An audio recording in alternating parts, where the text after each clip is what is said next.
안녕하세요. 연세 아이봄의 박수연입니다. 난임 관련 소식을 전달해 드리는 아이봄 뉴스 시간입니다. 오늘은 해외 사례 그 첫 번째로 미국의 난임에 관해 이야기해 보려 합니다. 미국은 100상 중 13상은 난임에 대해 고민하고 있다고 하는데요. 최근 미국의 난임 관련 규제가 완화되고 있어서 그 수가 2014년 이후로 빠르게 늘고 있다고 합니다. 리서치앤마켓닷컴이 2018년 발표한 미국 난임 클리닉 및 서비스 시장 보고서에 따르면 미국 난임 치료 시장의 규모는 58억 달러에 달한다고 하는데요. 문제는 미국 의료 시스템상 개인이 부담해야 하는 비용이 많고 한국과는 다른 난임 진단 및 치료 시스템이 걸림돌이 되고 있다고 합니다. 일반적으로 시험관 시술로 임신에 성공하기까지 약 2.3에서 2.7회의 시술을 받는다고 하면 실질적으로 5만 달러에 가까운 비용이 든다고 합니다. 현재 환율로는 약 6,500만 원이 넘는 비용이 들게 되는데요. 또한 미국은 시술받는 부부가 부담하는 비용이 가입한 건강보험에 따라 지출이 달라지기도 하고요. 시술받는 부부의 50% 이상이 보험 적용이 안 되기 때문에 모든 비용을 직접 부담해야 할 뿐더러 진단 및 치료를 위해 전문 클리닉을 예약하고도 첫 방문까지 대략 1, 2개월 정도가 소요되는 데다가 대도시를 제외한 지역은 더더욱 서비스를 이용하기 어려운 상황이라고 합니다. 이렇듯 미국의 건강보험이나 진료 시스템에 관한 불편감이 참 많죠. 병원에 내원하는 것이 오래 걸릴 뿐만 아니라 몹시 힘들어서 디지털 헬스 시장이 활성화되어 임신 준비와 성공적인 결과에 이르는 과정을 좀 더 쉽고 경제적일 수 있도록 노력하고 있다고 합니다. 현재 디지털 헬스 기술을 통해 일반 소비자들을 대상으로 임신과 난임 관련 교육, 생리 주기 및 가임기 추적 모니터링, 온라인 클리닉 상담이 이루어지고 있고요.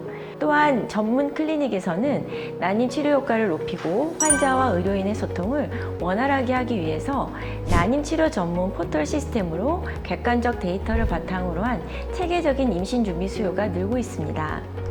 난임 인구가 증가함에 따라 스타트업을 중심으로 임신 성공률을 높이고 여성 건강을 관리하는 fem테크 산업이 몹시 주목받고 있다고 합니다. 다시 말하면 검사를 통해 정확한 호르몬 레벨을 측정하거나 웨어러블로 체온을 측정하고 AI가 이를 분석해 가임기를 확인하고 측정한 데이터와 분석 결과는 앱을 통해 실시간으로 확인할 수 있게 한다고 합니다.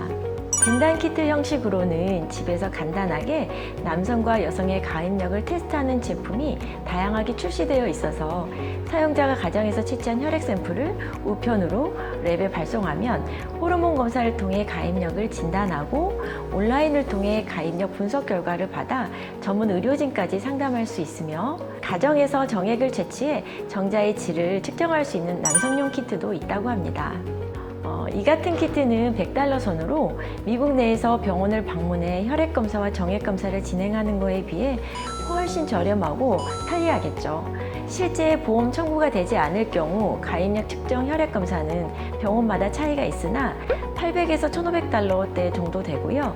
정액 검사도 $300에서 $500 선이라고 합니다. 그래서 미국의 미혼 남녀나 가족 계획이 있는 커플들의 수요가 높을 수밖에 없을 것 같아요. 미국의 난임 치료 방법에도 의료 전문가의 효과적인 난임 치료를 위한 소프트웨어가 병원에서 활용되고 있다고 하는데요.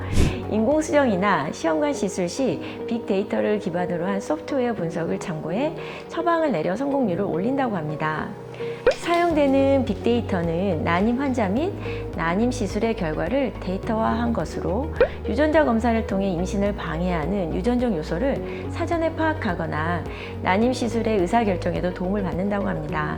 아직은 미국 내 난임 클리닉의 빅데이터를 기반으로 한 소프트웨어의 활용도는 높은 편은 아니지만 임신 성공률 상승에 효과적으로 활용되고 있어 앞으로 점차 수요가 늘어날 전망이라고 합니다. 이렇듯 미국은 디지털 헬스에 대한 이해도가 높고 거부감이 없는 밀레니얼 세대를 중심으로 난임 문제 해결을 위한 디지털 헬스 솔루션을 적극적으로 받아들이는 편이며 특히나 20, 30대 여성들에게는 하나의 트렌드로 가임력 측정과 난자 냉동이 자리매김하고 있다고 합니다. 구글, 페이스북, 애플 같은 미국 내 대기업들은 직원들에게 난자 냉동 비용을 직원 복지 차원에서 제공하고 있다고도 하니까요. 오늘은 이렇게 미국의 난임에 대해서 알아보았는데요. 전문 클리닉에 가기가 쉽지 않아 디지털 헬스 시장이 활성화되고 있다는 것이 우리나라 사정과는 조금 차이가 있습니다. 우리나라는 병원에 대한 접근성은 최고인데다가 공공보험으로 급여가 되어 비용적인 부담을 덜게 되었고 또 지자체에서 제공하는 추가 지원 대상들도 확대되고 있는 등 긍정적인 부분들이 많이 있습니다. 서울시의 난자동결 비용 지원에 대한 얘기도 나올 만큼 난임 분야 의료 시스템이 훌륭한데요.